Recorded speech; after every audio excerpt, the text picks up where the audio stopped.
Rape में फिर मैं ये नहीं देखती मुसलमान हिंदू कोई सा भी रेप होता है और वो बहुत ख़राब चीज़ होता है। और किसी भी लड़की के लिए, कोई सी भी धर्म जाति की लड़की के लिए रेप या इससे भी बुरी चीज़, मतलब जो भी चीज़ें होती है ऐसी चीज़ें, उसके खिलाफ़ हम आवाज़ उठाएंगे और हम खड़े रहेंगे। मतलब मुसलमान ही नहीं है हमारा, हम दलित पिछड़ा सारे जो लोग हैं जो शोषित हैं, हम सब हम उनके साथ हैं। बेटी कितनी पढ़ रही है और कितनी बच रही है और किन लोगों से बचानी पड़ रही है, ये तो सब आपको सब मालूम है। फिर भी आप देखेंगे कि हैदराबाद में और तेलंगाना में, आंध्रा में एजुकेशन लेवल कितना हाई है, स्पेशली इन फीमेल्स। तो वही हम चाहते हैं कि जो राजस्थान में औरतों का पिछड़ापन है, जो एजुकेशन में नहीं है वो इतनी ज़्यादा, और जो उनको राइट्स मिलने चाहिए वो सारे राइट्स नहीं मिल रहे। तो हमारा भी यही रहेगा कि स्पेशली मैं जो हूँ, मैं औरतों के हक़ के लिए पूरी तरीके से उनके साथ खड़ी हूँ और आखिरी दम तक उनका साथ दूँगी। ये सब चीज़ें तो होंगी क्योंकि जब शैतान और जो आज तक अभी तक जो दंगे फसाद होते आए थे और जो कंटिन्यूसली हर साल होते थे, अब वो सडनली स्टॉप हो गए जब बीजेपी की सरकारें। तो आप इसको क्या कहेंगे कि सबसे शैतान बच्चे को क्या कहते हैं मॉनिटर बना दो तो वो फिर शैतानी नहीं होगी। ऐसे ही अब ये सब शैतानियां हो रही है। शैतान बच्चा कौन? वो तो आप और हम सब जानते हैं शैतान बच्चा कौन, बीजेपी। इस वक्त हम मौजूद हैं राजस्थान के जयपुर में और आज यहाँ पर बाकायदा ऑल इंडिया मजलिस इत्तेहादुल मुस्लिमीन की तरफ से पार्टी को लॉन्च कर दिया गया है। हालांकि अभी संगठन नहीं बनाया गया है, लेकिन एक कोर कमेटी का ऐलान किया गया है। उस कोर कमेटी के मेंबर निदा हाशमी हमारे साथ मौजूद हैं। अब यहाँ से बाकायदा मजलिस की शुरुआत हो चुकी है। सबसे पहले आपको बहुत बहुत मुबारकबाद कि आज आपको मेंबर बनाया गया है। इसको कैसे देखती हैं आप, किस तरह से आगे संगठन को लेके जाएंगी आप? जी बिल्कुल, मैं बहुत पॉजिटिवली देखती हूँ क्योंकि हमारा मकसद है रूल ऑफ कॉन्स्टिट्यूशन है। हम चाहते हैं कि जो बाबा साहब अम्बेडकर का जो कॉन्स्टिट्यूशन था उसी को हम फॉलो करें और हम उसी को आगे बढ़ाएं। हम इन सब चीज़ों से ऊपर उठना चाहते हैं। हमारा मेन जो टारगेट है वो डेवलपमेंट है, वो एजुकेशन है, वो वुमेन सिक्योरिटी है, वो एम्प्लॉयमेंट है, और वो जो हमारा जो शांति है, जो एक हमारे में मोहब्बत है, यूनिटी है, हमारा वही पैगाम है। एक चीज़ और, यहाँ से नहीं बिहार से जुड़ा मामला है। चूँकि आप महिला हैं, जिम्मेदार पद पर आप पहुँच गए हैं। वहाँ पर एक 16 साल लड़की के साथ बलात्कार का मामला सामने आता है। 1 हफ्ते हो गए, घर वाले परेशान हैं, अभी FIR दर्ज तक नहीं हुई। मुस्लिम लड़की है, मासूम लड़की है। किस तरह से देखते हैं जब ये अपराध होता है उसके बाद प्रदर्शन करते हैं लोग कि FIR हो जाए, इंसाफ मिलने की तो बात की बात है, तो पूरे मामले को कैसे देखते हैं आप? देखिए, सबसे पहले तो मैं खुद एक औरत हूँ और रेप में फिर मैं ये नहीं देखती मुसलमान हिंदू कोई सा भी रेप होता है और वो बहुत ख़राब चीज़ होता है। और किसी भी लड़की के लिए, कोई सी भी धर्म जाति की लड़की के लिए रेप या इससे भी बुरी चीज़, मतलब जो भी चीज़ें होती है ऐसी चीज़ें, उसके खिलाफ़ हम आवाज़ उठाएंगे और हम खड़े रहेंगे। मुसलमान ही नहीं है हमारा, हम दलित पिछड़ा सारे जो लोग हैं जो शोषित हैं, हम सब उनके साथ हैं। एक तरफ जहाँ बेटी बचाओ बेटी पढ़ाओ का नारा दिया जाता है, वहीं दूसरी तरफ इस तरह की घटनाएं रोजाना होती हैं, कहीं ना कहीं होती ही रहती हैं। तो क्या कहना चाहेंगे कि जो 2014 में नारा चला था, तो क्या वो सक्सेस हो रहा है या बस दिखावी? वो तो अब आप क्या मुझसे पूछेंगे, हमारे सामने ही हर चीज़ सामने आ रही है कि बेटी कितनी पढ़ रही है और कितनी बच रही है और किन लोगों से बचानी पड़ रही है, ये तो सब आपको सब मालूम है।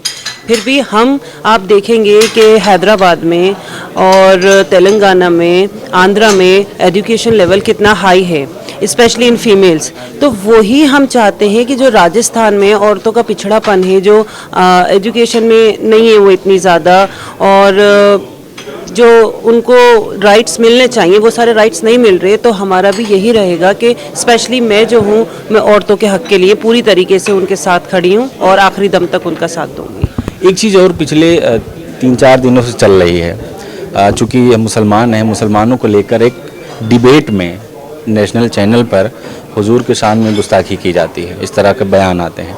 कैसे देखते हैं? वो भी एक महिला और उसके अलावा वो बीजेपी के प्रवक्ता हैं, वो एडवोकेट भी हैं। कैसे देखती हैं आप? सबसे पहले तो आप ये सोचिए कि एक तो वो पॉलिटिशियन है, दूसरा वो एडवोकेट हैं। क्या उन्होंने कॉन्स्टिट्यूशन नहीं पढ़ा? कॉन्स्टिट्यूशन तो पढ़ा है ना। और मतलब हमें रिलीजियस राइट मिला हुआ है, और रिलीजियस राइट में आप किसी भी दूसरे रिलीजन को और उनके लोगों को और उन सबको आप गलत नहीं कह सकते हैं। तो वो खुद हमारे कॉन्स्टिट्यूशन का और सारे राइट्स का उल्लंघन कर रही हैं और अब वो सेल्फ कॉन्ट्राडिक्टरी है और उनको उन पे मतलब उन पे कार्रवाई होनी चाहिए जैसे कि कोई होती। कार्रवाई नहीं हुई, यहाँ तक कि उन्होंने माफी भी नहीं मांगी, तो कुछ नहीं हुआ है। यानी तो ये तो आप खुद सोचिए, जो रूलिंग सरकार है उसकी सबसे बड़ी कमी है और हम इन्हीं चीज़ों के खिलाफ उठे हैं कि ये जो चीज़ हो रही है जो कि कॉन्स्टिट्यूशन के खिलाफ है, इक्वालिटी के खिलाफ है, लिबर्टी के खिलाफ है, वो चीज़ें हम चाहते हैं कि वो सब बराबर हो जाएं और सबको इक्वल राइट्स मिलें जैसे कि कॉन्स्टिट्यूशन में है। आज के टाइम में मुसलमानों को क्या करना चाहिए? लगातार उनके धार्मिक स्थल को निशाना बनाया जा रहा है। ज्ञानवापी से लेकर अजमेर तक पहुंच गए हैं, उसके बाद अभी ये हुजूर पाक के शान में गुस्ताखी की गई है। लगातार ये आ रहे हैं लेकिन कार्रवाई कुछ नहीं हो रही। किस तरह से देख रहे हैं कि मुसलमानों को फिर कौन साथ देगा? देखिए, सबसे पहले तो है ना, मुसलमानों को मैं कह रही हूँ कि ना निराश नहीं होना चाहिए। बेशक हम सब हमें शायद समझ रहे होंगे कि हम जो है कायर हो गए, हमारे में जुबान नहीं रही, हम अपने रिलीजन के लिए नहीं लड़ रहे, मगर हम सब्र का साथ दे रहे हैं अभी। और हम कब तक रहे? यही हम चाह रहे हैं। ये सब्र हम जब तक करेंगे जब तक कि हमें कॉन्स्टिट्यूशन पे बिलीफ है और हम कॉन्स्टिट्यूशनल वे से ही जाएंगे और हम अपने हक की लड़ाई लड़ेंगे।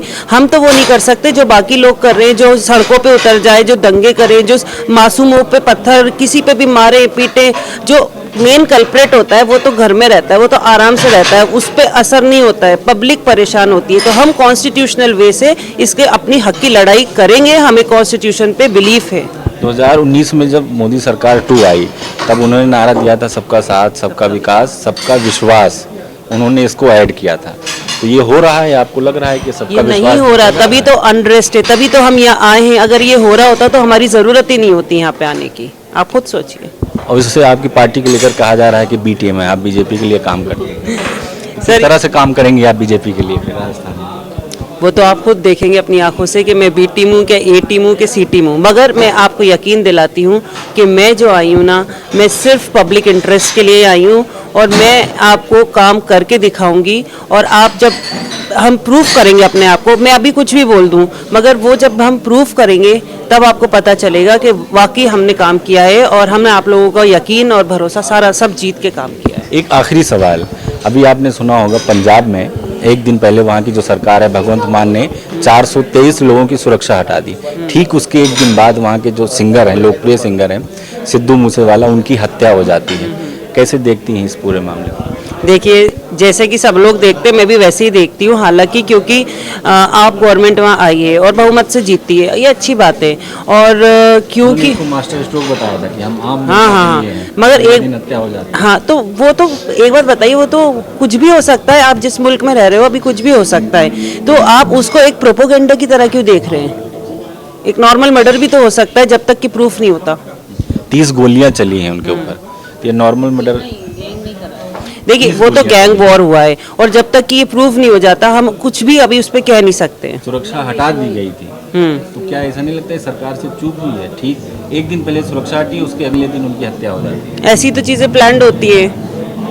और एक बात बताइए कि आप जैसे कि अभी गवर्नमेंट कांग्रेस की है राजस्थान में और एमपी में थी, तो एमपी में से जो भी कर आके और वापस वो बीजेपी की गवर्नमेंट आ गई। अभी राजस्थान में भी कितनी कोशिशें की हैं इस बात की। तो अब जब वहाँ पे आप आइए दिल्ली को छोड़ के, ये सब चीज़ें तो होंगी क्योंकि जब शैतान और जो आज तक अभी तक जो दंगे फसाद होते आए थे और जो कंटिन्यूसली हर साल होते थे, अब वो सडनली स्टॉप हो गए जब बीजेपी की सरकार है। तो आप इसको क्या कहेंगे कि सबसे शैतान बच्चे को क्या कहते हैं मॉनिटर बना दो तो वो फिर शैतानी नहीं होगी? ऐसे ही अब ये सब शैतानियाँ हो रही है। बच्चा कौन?